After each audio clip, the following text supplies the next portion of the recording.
Hello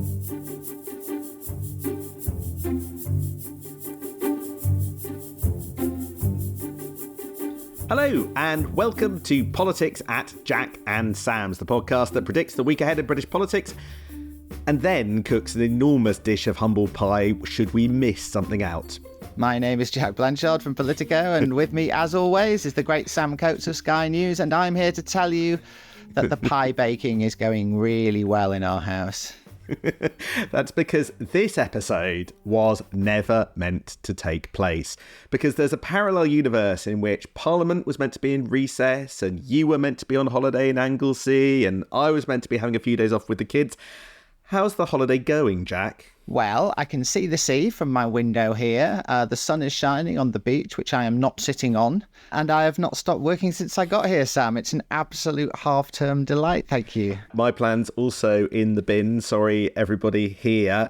That's right, because after all of the small, medium and large-sized things that we've got right in the first 30 episodes of Politics at Jack and Sam's, this week we missed the meteor hitting the Earth. We missed the whopper, the biggie. We missed the political story of the year, Sam. Oh, we missed Rishi Sunak calling a snap general election. Britain is going to the polls on July the 4th, the most consequential change election, potentially, in more than a decade. And we blew it. We made a big fuss about how we were going to tell you everything that matters in the week ahead. And that thing we did not know.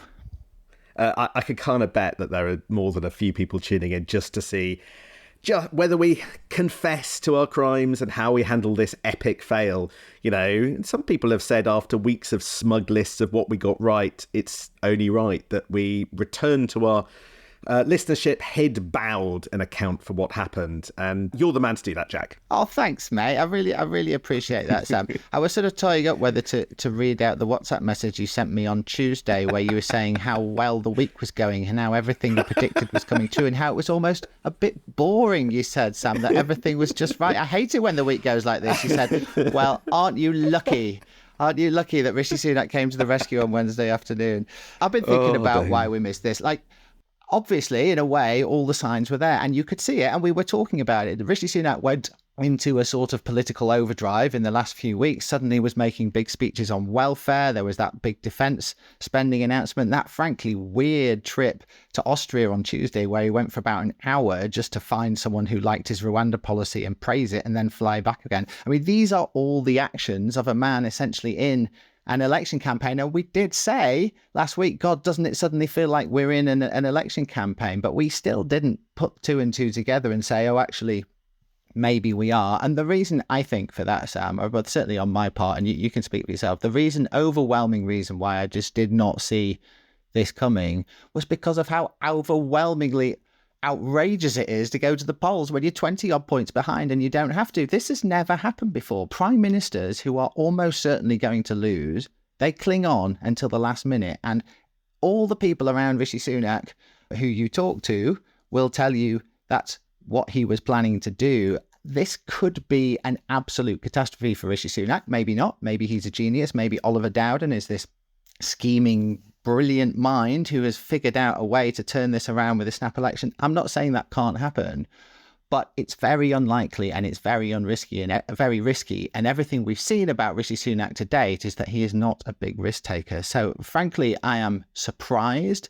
I think it's a brave thing in the most Sir Humphrey possible way, but good on him. And the other thing I would say, Sam, if you want to tip your hat to number 10, is that this number 10 is better at keeping things under its hat than any I have seen. They do not leak the big stuff. That David Cameron announcement with you and me on the sofa at the back end of last year, which how do you keep that quiet? And they did, and they pulled the big reveal and it was brilliant.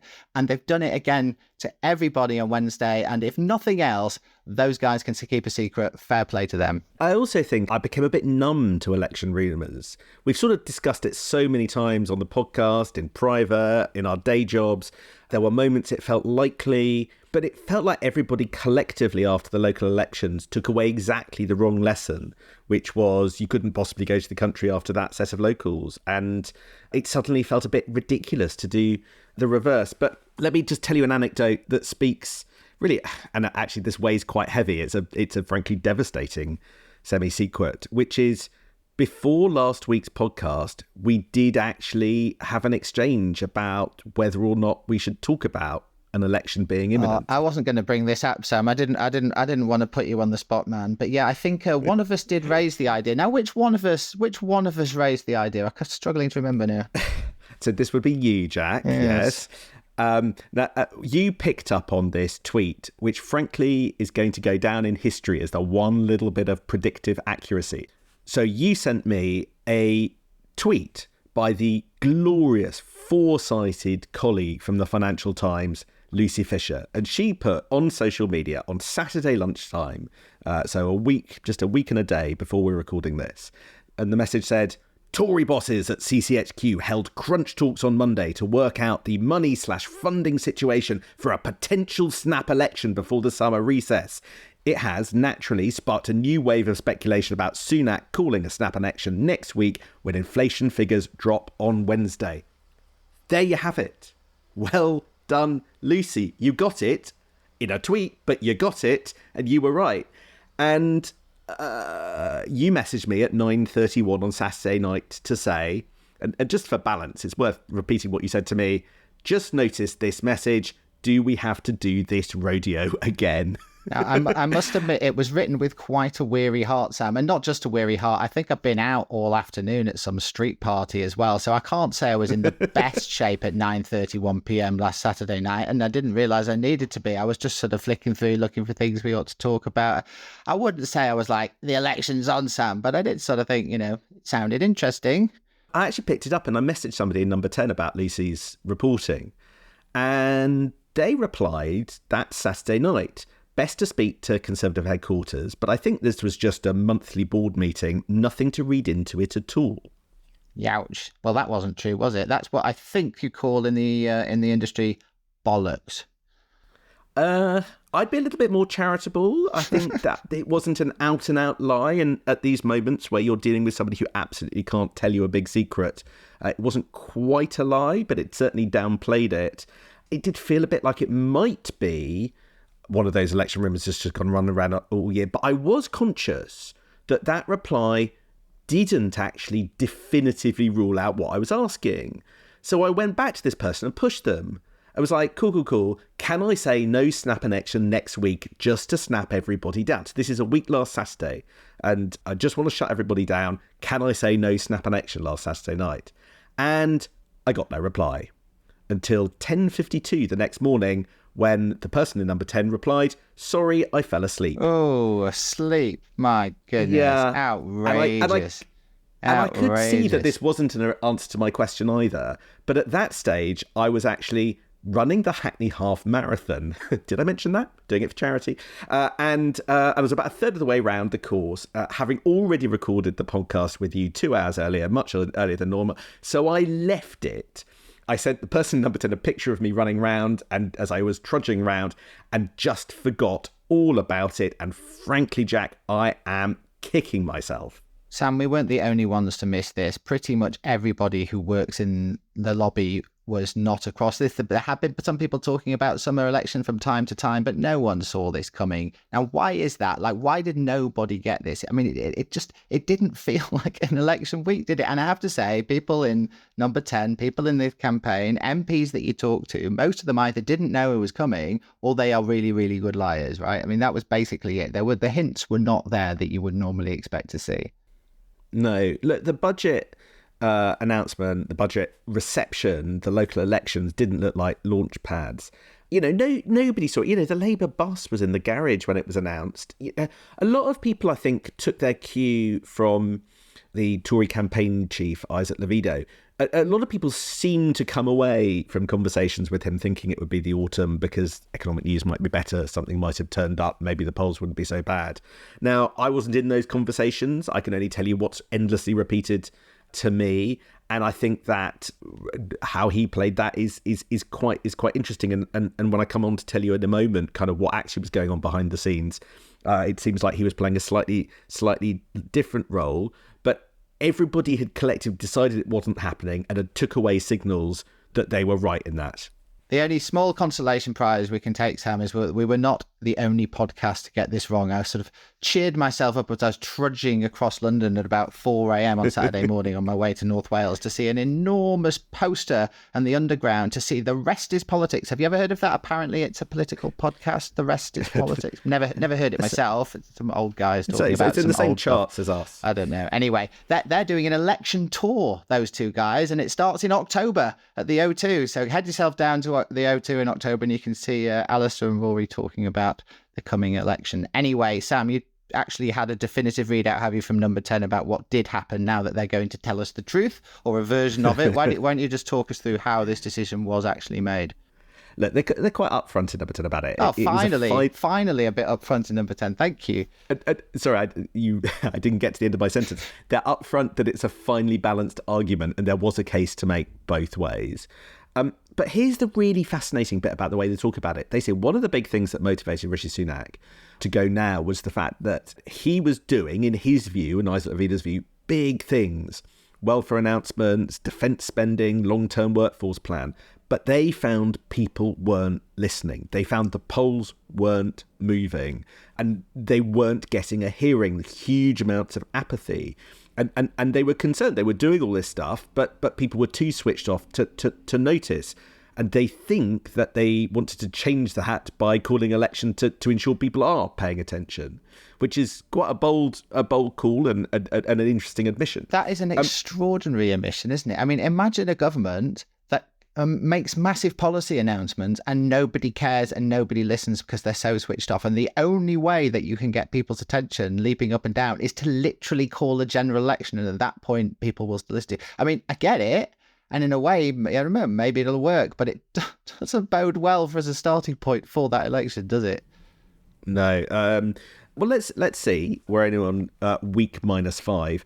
The other big thing was that from around March or early April, they were getting internal economic indicators suggesting the kind of inflation figures, interest rate figures that were coming down the track were going to be more favourable, and they were the kinds of things you might be able to base a campaign around. What they do say is that you can't pinpoint a meeting in the last kind of 2 months or 3 weeks that definitively was the moment that Rishi Sunak decided to go for it. It sounds like an evolving conversation over all of that period. There wasn't the kind of 2 week ago moment where he said, yes, let's go for it. But it just sort of came in like the tide.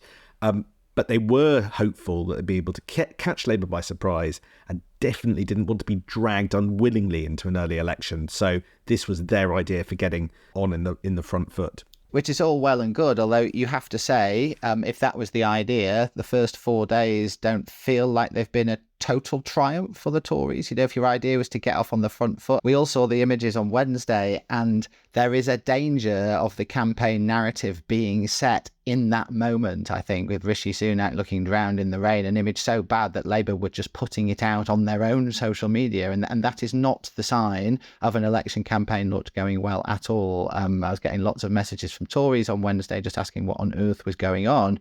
That, as you say, there's still plenty of time for that to change, but I do think there's a risk of a bad campaign narrative being set early. What do you think the campaign's actually going to be like? I mean, I've spent most of my days just speaking to people on the phone at a desk. You've actually been out and about around the country already. Just give us a flavour of how you've felt it so far, Sam. Look, it's been fascinating. Rishi Sunak has travelled more than 1,500 miles across all 4 nations of the United Kingdom on Thursday and Friday last week, and you got a sense of what his campaign is going to be like for the whole of the next 5 weeks. And you do get a sense of them trying to put together something for the TV cameras, something that makes him look at home and with people. But they also exercise a high degree of control over what's going on. We were travelling huge distances, hundreds of miles, for some campaign stops that were lasting barely 20 minutes, involving just a handful of people. So just as a reporter doing it in an exercise of sort of, human relations, it was just a slightly surreal postmodern event. A lot of the events that he does, him hanging out with workers at their workplace, but you're never going to get particularly challenged in that environment, because these workers are sitting opposite their bosses who are very keen that the event goes off well. And so any employee who kicks off at the specially invited Prime Minister One of these businesses has got, in Northern Ireland, has got large government grants. The idea that these are forums where people could challenge Rishi Sunak seems to stretch things a bit to me. Some of the audiences are invited, as they always are. Local councillors and stuff turn up. So I thought Rishi Sunak had a lot of energy. I think he knows what he's got to do. He was quite upbeat on the tiny plane, and we flew around in this small. It's not a jet, it's a small propeller plane paid for by Conservative headquarters. Now that, Jack, is a surreal experience because you had the media at the front and the Prime Minister's team at the back. And every time you wanted to go to the toilet, you would literally have to sort of squeeze past Rishi Sunak, who would unfailingly look at you as you went past him in order to go to the back where they had to convert the galley into the toilet. So you were sort of just like half a metre away from the Prime Minister. It's really it's sort of very unpleasant experience on some levels. So glamorous it kind of isn't, but he was amusing, particularly when he was talking in private. And there are all sorts of mysteries. He's a curious guy.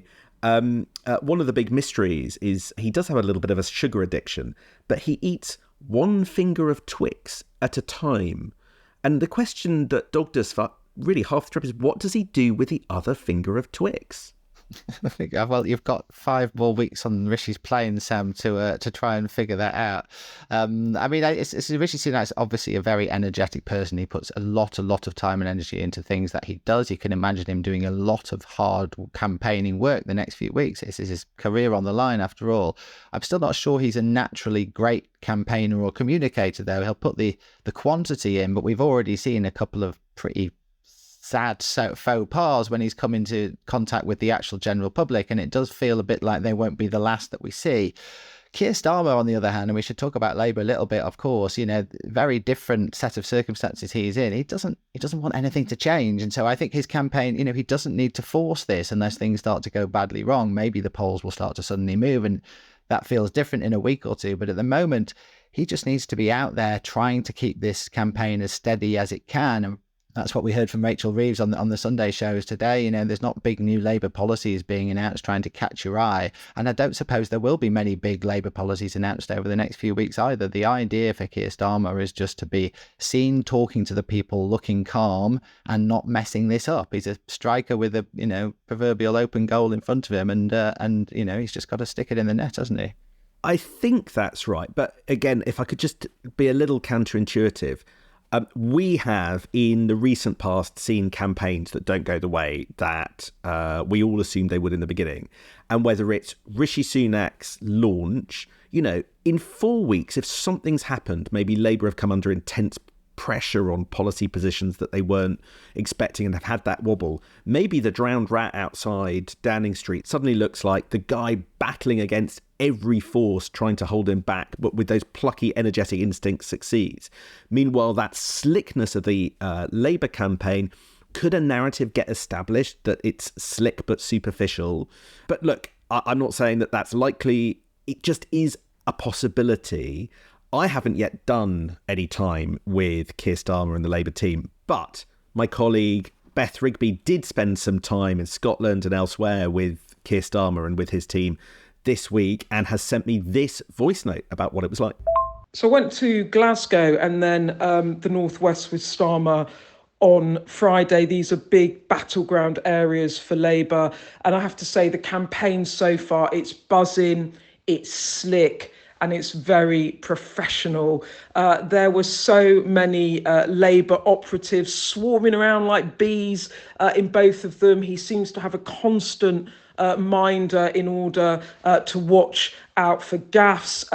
There were crowds at the Glasgow one. It had a real rally feel, a stump speech from Starmer, the message singular. There were change banners all over the place. And then when he went down to the Northwest, that was a bit more free flowing in the terms of he was talking to workers, very relaxed, took all sorts of questions in an unscripted way. I think Labour, for their part, are very pleased with how the campaign has kicked off. And Starmer, I think it's fair to say he was pretty surprised by the timing, but at the moment, he is very much like bring it on, very upbeat, Let's see how it goes. Everyone in the Labour Party knows that there will be a wobble, and part of it is about how do they respond. But for now, I think Starmer, it's fair to say, has got off to a rather slicker start than the PM. That was Beth Rigby of Sky News. Coming up in part 2, we will talk you through how the next few weeks of the campaign are likely to pan out. And we will tell you what me, Jack and Sam are actually going to be up to for the duration of this campaign. And you won't want to miss that either. So stay with us.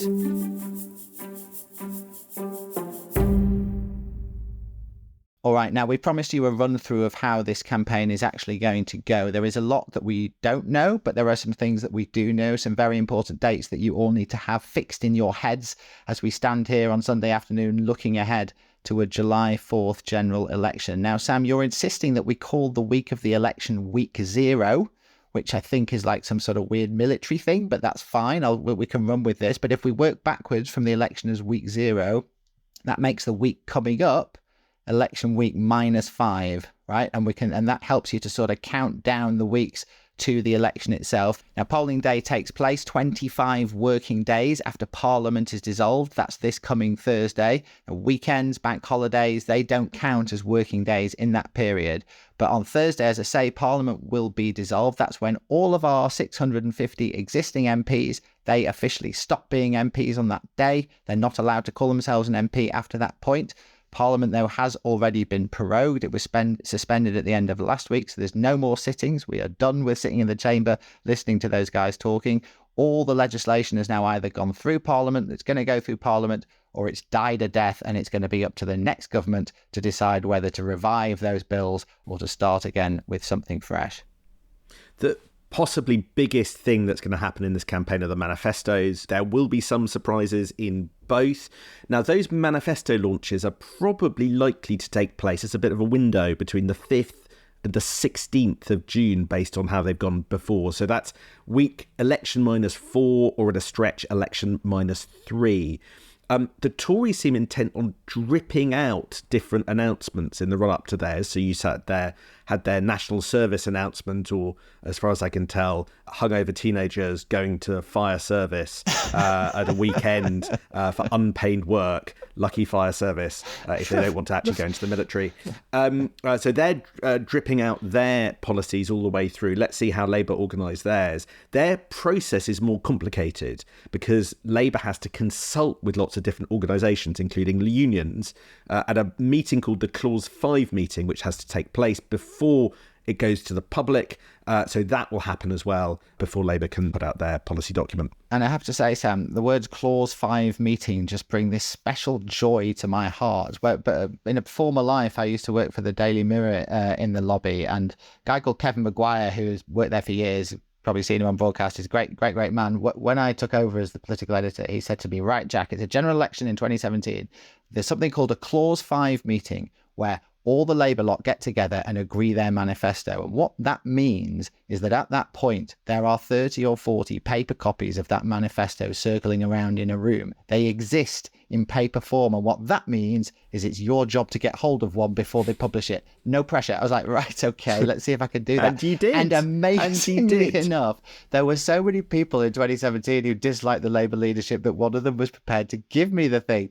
And of course, we published the whole manifesto a few days before it came out. Not that that did much harm to Jeremy Corbyn's election prospects, as it turned out. But anyway, I do think that it's a real quirk of Labour politics that they would do that they continue to do that. And so, yeah, if you're a keen lobby journalist, that is the moment to strike. Then another big thing for all those involved is candidates. Now, because it's a snap election, early election, there's lots of decisions to be made about who stands where. For the Labour Party, the Labour National Executive has to sign off on all the candidates. We think that's taking place on June the 4th. So that's the moment that we'll know definitively whether or not, for instance, Diane Abbott has got the whip back and can stand, or whether or not they're going to parachute in somebody else. The Tories have invented their own new process for candidates because they've got so many seats to fill on the Tory side that began last Wednesday and closes in the middle of next week. It basically, there's the central party will do as basically a whole vetting exercise, and then will give local parties a shortlist, and local associations will pick from the CCHQ shortlist. Ultimately, all the parties' processes had to be done and dusted because every candidate has to announce that they are going in for this election or withdraw their candidacy if they suddenly want to come out again by the 7th of June at 4 p.m. So that's 2 weeks last Friday, election -4. And then everything is published an hour later, incredibly, at 5 o'clock. And I do think the Tory one in particular, Sam, is absolutely fascinating. It did strike me then when you were giving us the official number 10 readout of why they're doing an earlier election than expected, a snap election, basically. There may be one other bonus prize for this Downing Street to having a snap election, which means that they get to seize control of the selection process in a way that they wouldn't have had before. Of course, they can impose candidates and so on, but it tends to be left to local parties to make these decisions. In a snap election scenario, it's much easier when you're all in a hurry, everything gets truncated, to push some of your own candidates into the safer seats. It's flushing out Tory MPs who'd been wondering whether to step down, and we've seen that happening over the last few days. And there are people who are either in number 10 right now or very close to number 10 right now who have been desperately trying to find safe Tory seats with no success. We know Seb Payne, the former FT journalist, has been desperately trying to get a seat, famously, in Westminster anyway. Jamie and Jocker Goodwin, who works in Downing Street, has been putting himself forward for at least one seat. Will Tanner, who works in Downing Street, is said to be looking at different seats. People like that are suddenly going to find it much easier to get parachuted into a safe seat than they would have done in the longer form election. I'm not saying that's why Rishi Sunak has gone to the polls early, but when you're weighing up all the different factors, and you said yourself that they say it was a very finely balanced position, I do think it makes a difference, because even they in Downing Street would admit they're less likely to win than lose in this election. And they will, just like everyone else in the Tory party, be thinking about what the Tory party looks at afterwards if they do lose the election. And therefore, the sorts of candidates you can get parachuted into these safe seats really matter for the long-term future of the party. You can shape that post-election Tory party now with the selection process that we're going to see happen over the next 2 weeks. Then there are voters. To register to vote, you've got to have done so by general election -2, so by 11:59 p.m. on Tuesday, the 18th of June. To apply for a postal or a proxy vote, that's got to take place before 5 p.m. on Wednesday, the 26th of June. And then polling day itself, well, that begins on the 4th of July at 7 a.m. and polls close at 10 p.m. The other thing that we don't quite know, Sam, but we should talk about a little bit, is the TV debates, which obviously there's been a lot of chatter about already just in the very first few days of this campaign, including this hilarious suggestion from the Conservatives that they want to do a leaders' TV debate every week of the campaign. Can you imagine anything worse than that? Oh my goodness. I mean, they obviously don't think that Labour are going to sign up to that, and Labour are never going to sign up to that. But what's interesting about the TV debate dynamic, that's a pretty obvious point, but how much of a role reversal is it to see a Tory Prime Minister chasing after the Labour opposition leader, trying to drag them into more TV debates? It's been the other way round for the whole of the time we've been having these debates. It's completely changed, and that just tells you everything you need to know about the dynamics. It's Rishi Sunak who needs to change the game here. He's the one that needs a big dramatic moment that shifts the dial, and that's why the Tories want lots and lots of these debates to happen. It makes you think we probably won't see, Sam, the mirror chicken running around chasing the Tory Prime Minister this time. Maybe we need some sort of right-wing chicken instead to chase after Keir Starmer. I have to say, Jack, I'm not totally sure that that's the dynamic at play here. There's a little bit of difference between what some parties are saying in public and quite how they're positioning themselves in private. Go on, give us the TV insider view then, because I mean, if you're not in these negotiations, you must be like with your ear against this door at Sky News listening in, right? Look, the parties have publicly said that there's going to be BBC debate, ITV debate, and both leaders have said that they're coming to a Sky News leaders event as well. And going to be an absolute fest for the likes of you and me. And the first debate could, in theory, be next week, and that would be the ITV debate. Although I have to say, it's not totally sure that everyone's going to be ready for that, and it could slip into the following week. And as you say, the public line from the Tories is that they want one a week. And these things are the subject of massive advanced negotiations because they're a massive moment. But the Tories right now, today, are talking about the condition that they want to impose on the debates. They are saying that as a condition of taking part, they want any debate programme to have Keir Starmer and Rishi Sunak on stage together. Not necessarily debating each other, but certainly answering questions from the audience together. So there is now this conditionality on Tory participation that clearly they think works in their favour. And so that's all now playing out in all the negotiations. The Sky Leaders event, which will be an interview followed by an audience question and answer, it's going to take place in Grimsby and Cleethorpes. I don't know if you've noticed, Jack, but that's the constituency that Sky's in all year. It's all about giving voters a say in that seat. Keir Starmer is signed up. Rishi Sunak has also said he'll be there. But this condition is in play, according to the Tories, that they are both having to be on stage at the same time. That's not what Labour signed up to. But look, they both said they'll go. It's going to be a great event, and you can see just how much the fine details matter to the leaders just as they matter to us. So that one, like all of them, are going to be must-watch occasions. All right, so that's the manifestos, that's the TV debates, that's the key dates for voters, that's the candidates too. What about us, Sam? How are we going to handle the next few weeks? Look, I think we need to be candid because the news cycle, how we do our jobs, completely changes at election time. It just isn't possible to do a look ahead to the week ahead because there's no parliament, there's no civil service that's not in purdah, which is frankly a holiday for most of them. There isn't a grid of any meaningful nature. So you just can't do it in the way that we have been. Okay, so you're saying that even with our amazing powers of foresight, general election thing notwithstanding, you don't reckon we can do a weekly look ahead in a general election campaign? We won't know enough. Even we won't know enough, I'm afraid, Jack. Even we won't know enough. Oh, my God. Can you imagine? Even us not knowing enough. So what are we going to do? There's only one thing to do, right? That's right. We've got to go daily. We're going to go daily. Get in, everybody. Not going to be too long. It's not going to be too long. Don't worry. You don't get 40 minutes every day of me and Sam droning on. We haven't got the time or the energy, and neither have you. I reckon 10 minutes, maybe 12-minute injection of Jack and Sam's into your day. Everything you need to know about the day ahead in the general election campaign. It'll be an espresso of a podcast. A tequila shot of politics into your head every single day. And is it going to kill us, Sam, doing this? Nah, it'll be fun. Think of it like penance for missing the story of the year. It's our way of atoning for our listeners. So enjoy your holiday while it lasts, Jack. All right, I'm going to go to the beach right now. It's Sunday afternoon. The sun is still shining. I haven't missed the rest of the day. And I will be joining you again then, Sam, very soon. And for every day after that, what could possibly go wrong? Thank you very much indeed. Thanks for interrupting your holiday. Thanks for having us with you. And we'll speak to you very soon.